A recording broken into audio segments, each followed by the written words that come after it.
좋은 날입니다. 2월 28일 GT 묵상이 함께 하신 여러분 환영하고 축복합니다. 오늘은 유다서 1장 22절에서 25절 말씀으로 가장 위대한 사명이란 제목으로 하나님 말씀 나누겠습니다. 본문 말씀 함께 읽어봅니다. 어떤 의심하는 자들을 긍휼히 여기라. 또 어떤 자를 불에서 끌어내어 구원하라. 또 어떤 자를 그 육체로 더럽힌 옷까지도 미워하되 두려움으로 긍휼히 여기라. 능히 너희를 보호하사 거침이 없게 하시고 너희로 그 영광 앞에 흠이 없이 기쁨으로 서게 하시리. 곧 우리 구주 홀로 하나이신 하나님께 우리 주 예수 그리스도로 말미암아 영광과 위엄과 권력과 권세가 영원 전부터 이제와 영원토록 있을지어다. 아멘. 유다는 초대교회에 침투해온 이단자들, 거짓 교사들, 특별히 영지주의자들에 대해서 이야기를 하고 또 그들에게 흔들리지 말라고 합니다. 그러면서 마지막 부분에 와서는요, 교회에 잊지 말아야 될 중요한 사명이 있다라는 것을 가르쳐주고 있습니다. 두 가지입니다. 하나씩 살펴봅니다. 첫 번째는요, 교회의 사명은 영혼 구원에 있다라고 말하고 있습니다. 교회의 사명은 영혼 구원에 있다. 자, 22절입니다. 어떤 의심하는 자들을 긍휼히 여기라. 아멘.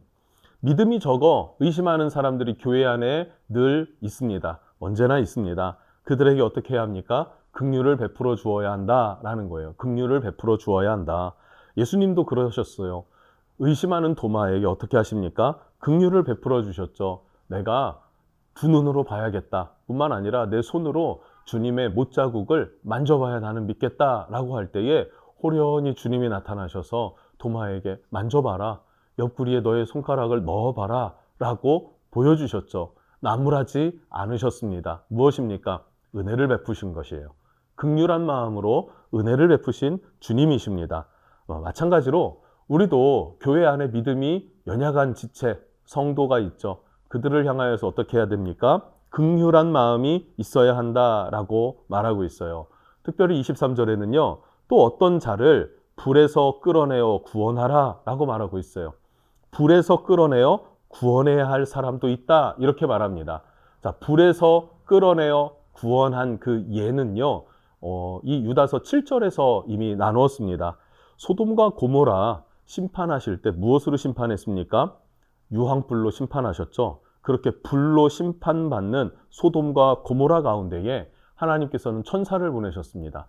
그리고 믿음의 사람 롯을 이끌어내셨죠. 롯만 이끌어내진 않았어요. 그의 가족들 그리고 그의 사위들 등등 주변 사람들에게 복음을 전했습니다. 그런데 그의 말을 믿지 않고 농담으로 여기고 그냥 함께 멸망받은 자들도 있고요. 그리고 함께 믿음으로 나와서 구원을 얻은 자들도 있습니다. 여러분 무슨 말입니까? 하나님은요, 심판하실 때가 반드시 있다. 심판해 주러 오신다라는 것도 분명하지만 그 심판을 우리에게 주는 것이 목적이 아니라 심판은 정해져 있고 그 심판의 때에 우리를 구원해 내시는 게 주님의 사명이었습니다.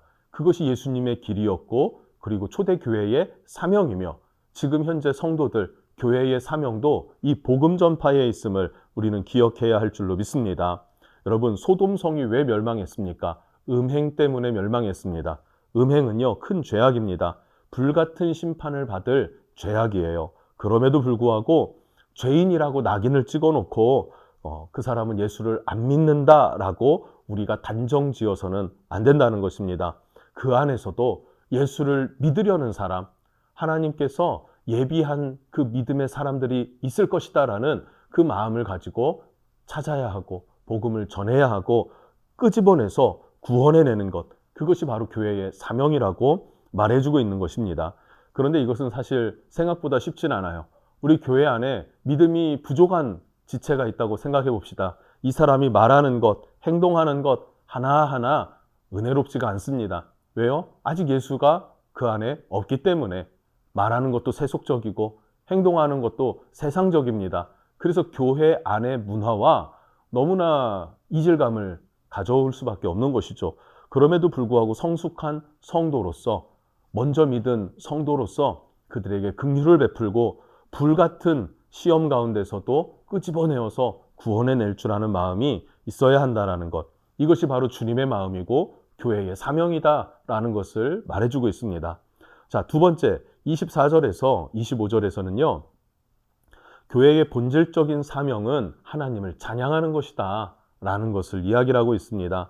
먼저 24절에서는요. 하나님의 확고한 보호가 있을 것이다 라고 이야기를 합니다. 24절입니다. 능히 너희를 보호하사 거침이 없게 하시고 너희로 그 영광 앞에 흠이 없이 기쁨으로 서게 하시리 라고 말하고 있어요. 교회에 사탄의 공격이 있습니다. 이단자들과 그리고 거짓 교사들의 공격들이 있어요. 침투해 왔습니다. 그럼에도 불구하고 하나님은 뭐라고요? 능히 너희를 보호하실 것이다. 그것은 어제나 오늘이나 동일하다는 사실을 우리는 기억해야 합니다. 그래서 성도로 하여금 거침없이 담대하게 하신다. 사도행전 28장 마지막 구절이죠. 사도행전 마지막 장 마지막에 보면요. 거침없이 담대하게 복음을 전했다라고 사도들의 행적을 기록합니다. 그런데 오늘 24절에도요. 하나님이 성도들을 능히 보호하셔서 거침없이 담대하게 살아가는 그러한 모습을 묘사하고 있습니다. 그래서 하나님 영광 앞에 우리로 하여금 흠없이 설 수 있도록 여러분 하나님 앞에 서는 날 우리는 흠이 없게 담대하게 거침없이 나아가서 주님 앞에 서게 될 것입니다. 여러분 믿으시기를 바랍니다. 그러면서 결국 25절 마지막에 이렇게 말합니다. 곧 우리 구주 홀로 하나이신 하나님께 우리 주 예수 그리스도로 말미암아 영광과 위엄과 권력과 권세가 영원 전부터 이제와 영원토록 있을지어다. 아멘. 여러분 아멘이십니까? 어떻습니까? 주님께서는요. 어제나 오늘이나 내일이나 변함없이 우리를 지키시고 이끄실 뿐만 아니라 우리를 성장시키고 성숙시키시고 완전하게 만드신다라고 말해주는 거예요. 그래서 우리는 주님을 찬양할 수밖에 없다. 담대히 하나님 앞에 나아갈 수 있게 해주신다라고 하니 우리는 아멘이며 할렐루야 이렇게 외치며 찬양할 수밖에 없는 줄로 믿습니다. 우리 얼마나 부끄럽습니까? 믿는 자라고 하지만 저부터도 목회를 하는 목사의 직을 받았다고는 하지만 그럼에도 불구하고 부끄러운 것이 너무나 많죠. 그런데 우리 주님께서 그런 우리를 어떻게 해요? 온전하게 하시고 흠이 없게 보존시켜 주셔서 이끌어 주셔서 거침없이 하나님 앞에 서게 할 것이다. 그래서 하나님의 영광을 보게 할 것이고 그 하나님을 찬양하게 할 것이다. 이것이 나를 향한 하나님의 계획이다 라는 거예요. 이제는 그 하나님의 계획을 신뢰하고 내가 최선을 다해서 주님을 따르며 기쁨으로 감사함으로 순종하면 다 되는 줄로 믿습니다. 자, 정리하면 이것입니다. 첫 번째, 우리는요, 한 영혼, 불 가운데 있는 사람이라도 구원하시는 하나님의 열정, 하나님의 헌신과 희생의 마음, 그 긍휼의 마음의 사랑, 이것이 우리 안에도 있어야 합니다. 그래서 나를 구원하신 은혜를 또 다른 사람에게 흘려 보내는 것이 우리 성도 교회에 합당한 사명이고요. 두 번째, 세상은 우리를 유혹하고 이단자들은 우리를 혼미하게 만들고 그럼에도 불구하고 나를 지키시는 하나님이 있기 때문에 나는 주님 앞에 온전히 설 수 있다라는 것이죠. 여러분, 이 두 가지 교회의 사명, 성도의 본분을 우리는 꼭 기억하고 승리하는 인생 되었으면 좋겠습니다. 함께 기도하겠습니다. 하나님 감사합니다.